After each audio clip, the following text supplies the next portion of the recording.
Okay, magandang araw po muli at tayo magpapatuloy sa ating pag-aaral sa ating subject na Mathematics 8 at ako po muli ang inyong guro si Teacher Yul.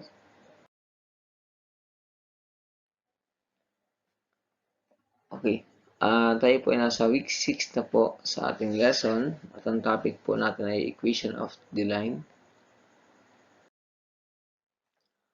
Okay, so ito, bago tayo magpatuloy ay meron tayong review sa ating lesson nung nakaraan.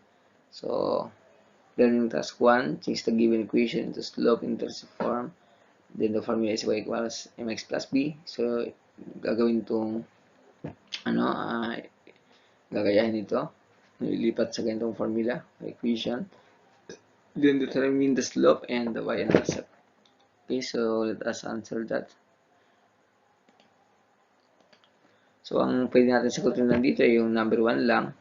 At remember, dapat alam mo yung general form. Ano po? Yung general form tapos yung standard form. Okay? So, dapat alam mo yun. Kasi, yun ang po ang panggagalingan ng ating y equals mx plus b. So, ax plus by yan, plus c equals 0. So, yan ang formula. Then, standard form ax plus by equals c. Okay? Standard. So, doon magagaling yung ating mga equation. So, dito, so ito po ay nasa okay, so hindi po siya nakaayos. So, ayusin po muna dapat yan. But anyway, diretso na po tayo sa ating sagot. So, ang katumbas niyan, so y equals lilipat yung negative 3x maging positive 3x, then positive 2 maging negative 2. Okay, so yun po ang katumbas niyan. Y equals mx plus b. Okay, so punta natin kung ano yung y-intercept. Mag-click natin po sa y-intercept agad by following the formula y equals mx plus b. Yung b po ang y-intercept doon. Okay, so paano po ba yan? So, ibig sabihin, yung y-intercept nun, ang dadaanan ni y, okay, sorry. Ang dadaanan ni y ay yung negative 2. Okay, negative 2, y-intercept. So, to complete the point, that is already 0 and negative 2. So, para malaman, pwede mo i-plot ang graph, yung point sa graph. So, that is negative 2. Okay. So, ilalagay tayo ng mga yung bilang. Okay, so hindi sa sakto kasi wala tayong graphic. Okay, so that is negative 2. So, ibig sabihin dito yun, 0 and negative 2. Nagsimula din. Paano i-connect natin? Paano natin gagawin yung line? So, without computing the equation, finding the other point, so, pwede natin gawin pa rin yan by using the slope. So, ano ba yung slope natin? Ang slope po natin ay yung 3x. Katabi ng x yan. So, understood. Or, para maging specific po, ang slope po niya talaga ay yung 3 at merong kasamang kan po yan sa baba. So, by using the rise and run, it is for y and it is for x. Okay? So, yan po ang value. Rise and run. So, yan ay alam niyo na po yan yung formula ng slope. Rise and run. Okay? So, ito na po yan. So, hanapin mo yung rise and run. So, unahin natin yung run. Start from negative 2. So, dito yung magagaling. Then, we're going to rise. Going to y-axis. 1, 2, 2. So, it means that dito po yun. 1, 2, 3. So, tatlong rise. So, we have now the other point. Okay, at since dalawa ng point natin, we can now create a line. Okay, so yan. So, straight line po yan po may graph tayo. So, yan po ang ating point. We have so what is the intercept of x, and all the other point we have point 1 and okay, positive 1 and 1. So, by using the slope. So, 1, 2, 3. Tatlong taas, then isang takbo. Okay, para sa x and y. Okay, so, yun po.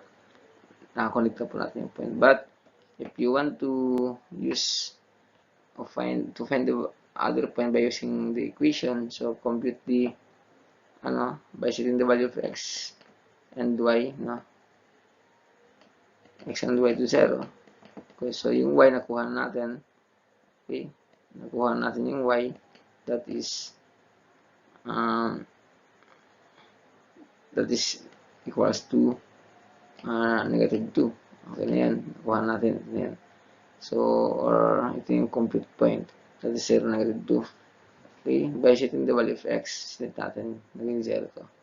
Okay, but this time, we are going to set the value of y by to 0. So, just copy the formula, or the equation rather. Okay, so set the value of y to 0, and then copy the 3x, and then simplify. So, you're going to transpose. Okay, lipat mo yan. So, negative, it becomes positive 2, and equals 3x. So, since mayroong value pa yung x, we're going to simplify that by cancellation property. So, how to cancel that, or just right below, o baba mo na lang siya, ganun diretso. So, you will get 2 over 3 equals x. So, that's the value of your x to find the other point. Now, we have, since nasilip natin yung y to 0, so we have now 2/3 and 0.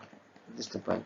Okay, so ano yung sabi ko kanina, para maging using the multiplication or cancellation property by multiplication, so you are going to multiply this by 1 over 3. 1 over 3. So, dito so, wala na akong space, 1 over 3. So, paano yan? So, we are going to multiply by 3. So, magkaroon tayo ng dito 3. So, cancel na po yan. Then, yung 3 din dito, malagay doon. So, yun po ang purpose doon. Pwede rin naman dito malagay mo yung kasi both sides naman yung multiply mo yan. But anyway, para hindi na po masyado understood na po yan. Okay? So, now, we finally found the other point, which is 2/3 and 0. So, we are going to find that. Okay, so ito po yan. Tinamaan ng line. Okay? So, yan po kung paano natin sagutin yung mga tanong using the equation of line. Simple na graph natin. So, simpleng tanong, pero ang daming sagot. So, yun. Okay, so ito na yung ating start ng ating topic today. So, this is about the equation of the line. Nakikita niyo po ay lahat po dito na formula ay binabalik ko po ulit o pinapakita ko po ulit para inyo pong matandaan, kasi mas mahalaga po ay magkabisado niyo po lahat ng formula ito. Unang-una yung slope, ang ating unang naro dito. At the same time yung lahat ng formula ng equation of line. Okay? So, slope intercept, yan po ang ating aralan dito. Ngayon, the slope, intercept form, then the 2-point form. So, yung apat po yan ating tatalakayin. At, so, syempre, dapat yung tandaan din yung may ibang ito, mga formula, equation of the line. Lahat po yan ay ating natalakayin sa nakaraang lesson. Okay, so, yung general form, lagi nyo tatandaan yun. Yung formula, then the standard form. Okay. So, ito na yung ating start ng lesson. We are going to apply now the intercept form, the slope intercept form. At ginamit na po natin kanina, so binabalik na po natin ngayon para malaman talaga natin yung kanyang specific topic. Okay? At the same time, paano i-graph yung kanyang equation of the line. So, dito po ay makikita natin ay meron tayong example. Okay? Y equals negative 2x plus 4. So, by this equation of line, alamin natin kung ano yung graph niya, no? Ano yung line sa ano yung line, no? Ano yung line niya sa graph. Okay? So ito po 'yan. So nilagay ko na po natin ng maaga. Okay, so paano ba natin 'to gagawin? Hanapin natin yung kanyang y-intercept. So makikita po natin dito, kanina po ay nalaman niyo na kung paano namin yung y-intercept. Yung b po, yun po ang intercept ng y. So agad makita niyo po dito. So susulat niyo po agad dito yung 0, 4. Okay? So just like that. Alam niyo na po yung paano hanapin yung y-intercept tapos yung x-intercept. So, kinocompute ko yun o kaya pwede na tayong gumamit ng yung rise and run. Okay, so now, alam na po natin yung point ng y-intercept which is 0, 4. Kasi dito pa lang ay alam natin agad yung kanyang y-intercept sa ating formula. Okay? So, the other problem is, so, isipin natin na wala pa yung line, no? Wala pa yung line. So, the other problem is, what about the other point para magkaroon tayo ng line? So, sabi ko nga, you can use the rise and run of the slope. Okay? So, rise and run. Okay? So, what is the slope? The slope is negative 2x. So, since negative 2x, alam na po natin yung negative ay going to left. So, again, from 0, 4, we're going to use the slope rise and run, which is negative 2x, negative 2. So, 2x po yan. Katabi po ng x na yan po ay yung slope natin. So, meron kasamang 1 yan. This is your run for your x. Sabi na po natin lahat dyan. So, now, we'll start from 0, 4. Ito po yung 0, 4. So, count 1. That is our 1. So, that is negative, no? 1. Pupuntang kaliwa because our slope is negative. So, pupuntang kaliwa tayo. Then, our rise. So, that's 2. 1 and 2. Okay. So, sakto po. Ito po yung kanyang tinamaan. Okay. So, ibig sabihin, we have now 2.04 and the other one is negative 1. Negative 1 and that is 6. Okay. Kasi from 4, nag-add tayo ng dalawa. That is 6. So, yan. So, kapag may 2 points na tayo, pwede na tayong gumawa ng line. That's why, ito po yan. May line na po tayo. Okay? So, ayun. Ayun po ang purpose. May isang point tayo. Then, paano malocate yung isang point by using the rise and run na lang. Madali lang po yun. Gawin natin. So, ina-apply po natin lahat ng ating natutunan. Then, if you want to compute the value by using the equation, i-compute nyo po. So, yung ating ginagawa lagi dyan, set the value of x to 0 and y to 0. So, yung y po natin ay nakita na. So, by using the x to 0, so ito na po yan. So, the other one is set the value of y to 0. So, ito po, maging 0 po yan. No? So, may iwan na po ay negative 2x plus 4. So, yun ang pang ating compute, getting the value of x. So, now, simplify. Ilipat po si 4 sa kabila. So, I'm sorry. Okay. Ang ilipat lang natin po ay si x kasi siya ang negative. You can use the transposition property or the AP addition property of equality. So, negative 2x po. So, 2x po ay maging positive na siya. And then 4 po ay may 1. So, yun po yung kanyang equation. So, now simplify.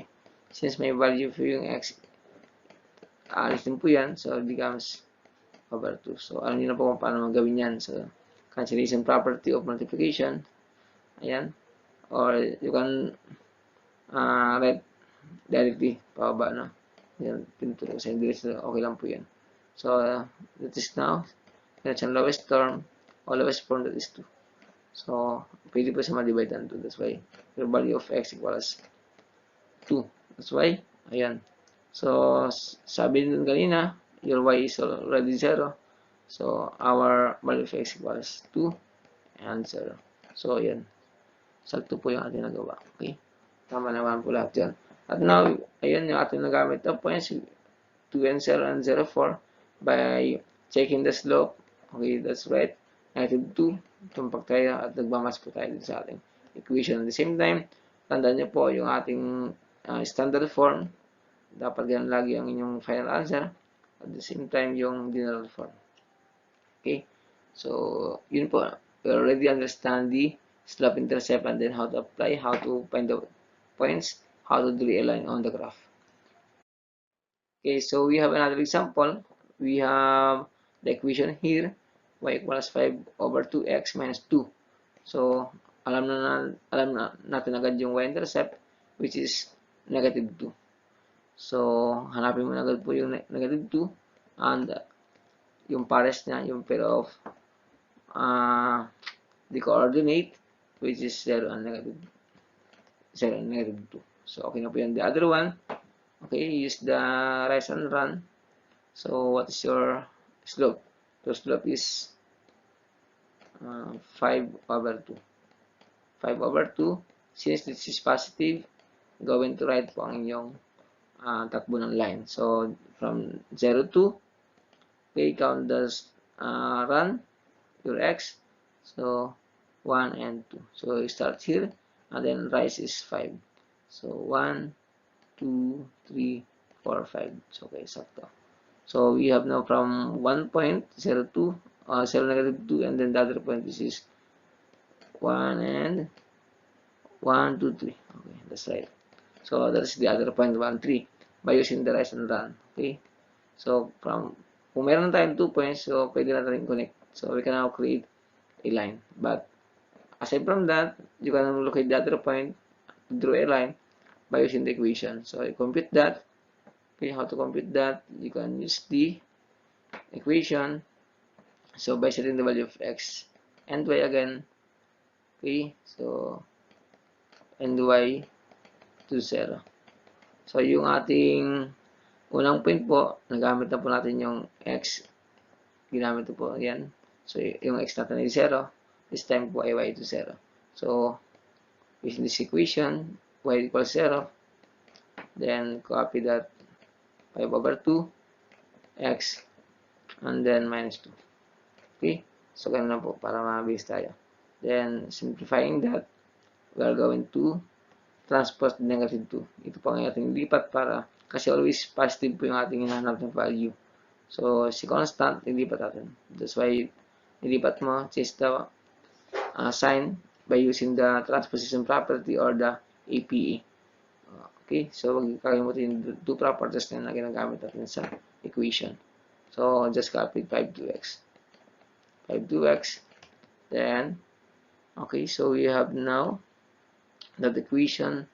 The other problem is how to remove the denominator. So, again, we are going to multiply by what? 2. So, para matanggal yung 2 natin. So, by multiplying that, we have now 2 times 2 equals 4, and then 2 times 5 equals 10 over 2, that is 5x. 5x. Okay? Then, our x, we have, meron tayong value ng x pa, so we are going to simplify. So, simplifying that, we have already 4 over 5. So, dapat sentro yung fraction line, no? Dapat sentro yun. So, dapat sentro yung lagi. So, now we have the value of x. We have 4 over 5. Okay? So, yun po. And locate that point. So, how to locate that? 4 over 5. So, that is 0.08. So, dito po yung point niya. That is 4. Ayan, tama po yan. That is 40. That is 0.8. 0.8. So, 4 over 5. Okay, 4 over 5 and 0. Okay, so, ayan. Meron tayong 3 points. Okay, so yun po, no? Kung paano natin gamitin ng slope intercept. So, ito po, number example. You are going to try this. Okay, para malaman niyo po, ma-apply po yung ating inaaral. Okay, sunod po ay we have 2-point form. So, alam niyo na po yung formula yan. Ito po yung ating formula, 2-point form. Okay, so what we have now, our example, we have 2 and 0 and 0, 4. So, yan po ang points natin. So, by using the 2 points, maaari natin graph agad yung line. So, ito po yung magiging kalabasan niya, yung line. Okay. So, ito po yung line natin. So, at the same time, okay, yung equation po ating hanapin. Okay. So, okay na po yung ating 2 points on the line. So, let us now start writing the equation. So, yun po ang topic natin na equation of the line. So, hanapin natin on, then we're going to write the equation. So, simplifying the formula and substituting the value of x and y. So, our formula here, no? Y minus y sub 1 equals the slope formula and then quantity of x minus x sub 1. So, substitute the value of x and y. So, we are using the points. So, dito naman, pwede kayong mamili dyan whether 0.1 and 0.2. So, for now, ang ginamit ko po ay 2 and 0, that's my 0.1. So, x minus 2, no? I'm sorry. Y minus 0 equals the slope for minus 0, 0, and minus 2, and then the quality of x minus 2. So, ito po ang ating ginamit. Ano po? So, simplifying that, and then our slope, now we have 4/2. So, since it is can be reduced, no, in lowest form, so we have now negative 2, and then the quantity of x minus 2. Okay, simplifying that, the final answer is y equals minus 2x plus 4. So, makita niyo po, lahat ng ating naging final answer sa equation of the line ay naging form po ng slope-intercept, which is the y equals mx plus b. So, from 2 point, ay nakupunta siya sa y equals mx plus b. Okay? Then, kayo na po bahala kung paano gawin siya na standard tapos general form. Okay, so now the equation is y equals minus 2x plus 4. So, checking of that, y-intercept equals 4. So, that is already 4. So, ayan, tumutugma po tayo. 0, 4. And then, the other one, which is 2 and 0. By using this equation, ay makita nyo naman po by setting the value of x and y to 0. So, kapag meron tayong okay, sige. Let's write that para sa inyo. So, setting the value of y, yung y kasi meron tayo, no? So, that is 0, 4. Okay. So, our next problem is getting the value of x. So, 0, so equals to negative 2x plus 4. So, now, simplifying that, we are going to transpose this kasi siya negative, no? Para maging positive siya yung x natin. 2x equals 4. And then, simplifying that, we have x 4/2. So, the final answer is equals to 2. Okay? So, makita po natin dyan, we have already 2 cents and 0. So, locating that, the point we have already 2 and 0. So, okay, this is our point. At simula pa naman ay alam natin po yung ating points because yan po ang given. The problem only is finding the equation, which is y equals 2 minus 2x plus 4. Okay, and then writing the standard form and the general form. Okay, so that's all about the 2-point form. So now we have the second example, which is given. Okay, the given are 2 and 3 and then 0, 2. So, kapag ganun, gayahan natin yung ginawa natin kanina. So, locate down the 2 points, then draw the line. And the problem is writing the equation. Okay? That is the problem only. So, the equation is equal y equals 5/2 minus 2. Ayan. So, ito po yung equation line. So, following that, paano ginagawa yun? Okay, just follow the formula. Substitute the value of x and y. Then, if you want to use the getting first the slope, because it's the formula of the slope. Okay, so apply that. So your slope is 5/2. Okay, the slope is 5/2. Okay, and then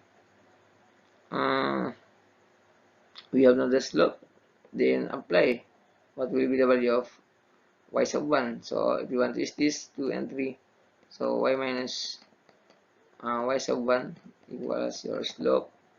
Okay, that is 5 over 2. Okay, 5 over 2 and x minus 1. I'm sorry, x sub 1. Okay, so simplifying that, we have now y minus, this is our point 1.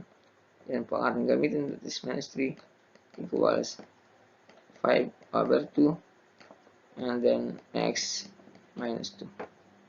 So, ayan. Okay. So, yun po. Then, simplify na lang po yan. That is, okay, y minus 3. So, para matanggal yung, distribute muna tayo. Equals 5 over 2 x, and then we have minus 5 over 2 becomes 10 over 2, that is only 5. Okay, so yun na po. Then, simplify ulit. Y equals 5 over 2 x minus 5. Then, so yun 3. Lipat natin, becomes negative, becomes positive. So, yan po. Then, finally, okay, y equals 5 over 2 x minus 2. Okay, so that's now the equation. Okay, then writing the standard form. Okay, general form. So simplify na lang po yun kung paano natin gawin na standard tapos general form. So kung may mga fraction tayo, how to simplify that. So para matanggal to, you are going to multiply by 2. Okay, so yun na, naging 2y na, 5x and 4. Okay, that's all about the second example of 2.5. Okay, now we have the third example. Pakisagot na lang niyo po ito para ma-apply po ang ating natutunan about this topic. Okay, so the other one, we have the internship form. That is the formula x over y, x over a, and then plus y over b equals 1. Okay, so madali lang po ito dahil ang ating maging given place dito po ay 2 and 0 and 0, 4. So sabi doon, kapag yung x ay nahanap, ang 0 po, ang y mo ay 0, and then kapag y yung intercept, 0 po ang x mo. So ganun lang po. Yan, makita po dito, ang y po ay 0, and then yung x po ay 0. So yun, intercept ng x, intercept ng y. So alam naman po agad yan, kapag ganun, 2 points agad, we have 2 points, so we can create a line. Okay, by using the equation or formula, we can now make the equation. So following the formula, yan na po. So equals to 1, substitute the value of x equals 2 and y over 2. So that is the additional fraction. Then simplifying that, how to remove the denominators, you are going to multiply by 4. So 4 times 1 equals 4, and then 4 times y equals 4y, and then 4 times x equals 4x. So simplify that. For x, it is common 2, so it becomes now 2x, and then 4y over 4, so that's y na lang, then equals 4. Okay, so finally, to write the ymx plus b, the answer is y minus 2x plus 4. So your slope is negative 2x, that's why your line is going to left negative, and then the y-intercept equals 4. So tama po yung ating point, and then tama rin po yung ating sa x-intercept. Then writing that the standard and general form. Okay, so ganun lang po kadali. Lahat naman po yan ay ating naroon noon din. Ngayon na po ay ating ginawa natin na specific na po ang ating topic. Okay, so this is the second example. Na makita niyo po ay binirito lang natin yung values. So for 0 and 0, 2. Okay, so titignan natin yung pagkakaiba niya. So we can now locate, or we can draw a line already because we have 2 points. So that is 4 and 0 for x, and then 0, 2 for y. So napakadali po ang ating formula na intercept form. Okay, at tandaan niyo po, lahat ng formula na from 2 point, from intercept form, ay babagsak po dun sa slope intercept form na y equals mx plus b. So lahat pong yan. Now, let us substitute the value of x and y, and then simplify. So the value of x for now is 4, and then for y equals 2. So equals 1. That's the formula. So simplifying that, para matanggal po ang denominators, we are going to multiply by 4. So 4 times 1 equals 4, and 4 times y equals 4. 4 times 6 equals 4. Then simplifying that, remove, no, we can cancel the value. So that is the lowest term. We have now x plus 2y and equals 4. So for now, we have the exchange of the value. So kanina kasi ay 2, 0 and 0, 4. For now, we have 4, 0 and 0, 2. So ito po ang magiging line niya. Okay, so this is the equation of the line. We have x plus 2y equals 4. By writing the y equals mx plus b, we have 2y equals negative x plus 4. Okay, so ayan. And then alam niyo na kung paano mag-simplify yan para hanapin yung mga value ng x tapos value ng y, although that's already written, this is our given. Okay, so ayun, standard form, then the general form. Basta alam niyo na yung mga paano hanapin yung mga value ng x pag ginakombute po ito. Ano po? Okay, so this is total example. Kagaya ng mga nauna ay you can do that in your own para ma-apply po ang inyong natutunan. So now we have the last equation, which is the point slope. Ang ibig sabihin po, we have the given slope already and then the 1 point. Okay, so yun, the formula is y minus y sub 1 equals the slope and then quantity of x minus x sub 1. So yun ang ating gagamitin po. So following that, substituting the value of x and y. Okay, so ayan. At nakita nyo naman po, pinakita ko pa rin po sa inyo ang given na yan kung paano naging minus 2. Okay, by using the slope formula. Okay. So we have now substituting the value of x and y. Okay, and then using the slope. This is negative 2. And then, ayun. Simplifying that, we can now write a line, or we can now know the equation of the line. This is y equals negative 2x plus 4. Okay. So, ito po yung kanyang equation ng line. Okay. And then, to locate the other point, so we have already the y-intercept because this is 4. Yan po yung y-intercept. So, we have now 0, 4. That is 0, 4. Okay, so we have already the given 2 and 0. Start from the x-intercept 2 and 0. Okay, but anyway, you can use already, we can use also the slope formula, which is the rise and run. Pwede ulit po yung gamitin yan from 2, 0, 2, 0. So we have the slope, which is negative 2. So negative 2 ang slope natin, that's why the line is going to left. So we have the slope, which is negative 2 now. Our slope is negative 2. So every time naman may slope tayo, meron tayong denominator na 1. That's why going to left. So come from 2, 0, count 1. And then we are going to rise by 2. So 1 and 2. Ayan. So from here, we can now create a line. No? Kahit yung kanina po, hindi po natin alam yung 0, 4. So sakto naman po yan. We have that is 1 and 2. So by using the rise and run, okay, if we have already 2 points, no, may 2 points na tayo, we can now create a line. Okay, so if we are going to extend that, so tatamaan din po yung kanyang 4, yung next point, which is 0, 4. That's right, 0, 4. Okay, so tama naman po lahat. We have 2 and 0. Okay, so lahat na po yan ay sakto. Siya po lahat ay tinamaan ng lines. Okay, so ayun. Now, we have the other example. So, mapapansin niyo po, para-paro ang aking ginamit example 1 and 2. The same thing number 3. So, yung pong sasagutan. So, dito sa number 2, we have the given slope. Ayan, ginamit na po natin yan. Na-compute natin yan, 5 over 2. And we have the given point, which is 2 and 3. Then, let's follow only the equation or the formula. Okay, substituting the value of x and y and the slope. Okay, so what about the equation? The final equation is 2y equals 5x minus 4. Okay, then by using the y equals mx plus b equals y equals 5 over 2x minus 2. That's our equation of the line. Then since that our slope is positive, so going to right.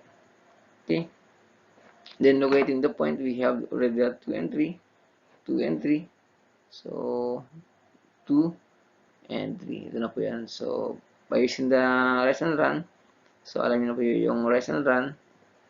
So from 2 and 3, our slope is 5/2, so that's positive. So from next run, from 2 and 3, we have 1, 2, and then 1, 2, 3, 4, 5. So we have 4 and 8. Okay, so that's like that.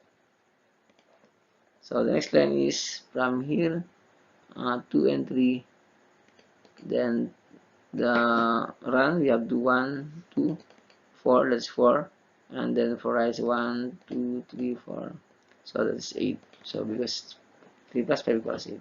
So next point is 4 and 8. So we have now other point. So we can extend the line. So kapag ito pa lang point natin 2 and 3, 2 and 3, then the other point is 4 and 8. By using the slope, rise and run, we can now connect a 2 points. So we can have a line. We can draw a line. Then bakit andito ka sa baba? No, sa baba ako because I am using the equation to get the other value of to get the other point, no, by using this equation. So what is the value of the other point? By getting the x, value, then that's f of x. So set the value of y to 0 equals 5/2 x minus 2. Okay, so we are going to transpose negative 2, so it becomes, okay, 2 na lang positive equals 5x/2. Okay, simplifying that. So paano ba simplify yan? We are going to remove the denominator, so we're going to multiply by 2, so it becomes 4 and equals to 5x. So since 5x yan, may value pa yung x, so we are going to simplify that. Okay, so that's the answer now. 4/5 equals x. Then since we already know that 4/5 is, we cannot locate, but ilipat natin sa decimal number. So 40 at this point ito. Okay, so ito na po yung ating point. At least 4/5 and 0 because we set the value of 5 to 0. Okay, so those are the points already. We have 2 and 3. Ito po yung ating ginamit kanina by using the rational run, and then the other one we have 4/5 by using the equation. So that is all about the point slope. Okay. Then the other example, we have the slope given 1/2 and negative 3 and 1. So you can do that in your own. Okay, so yun.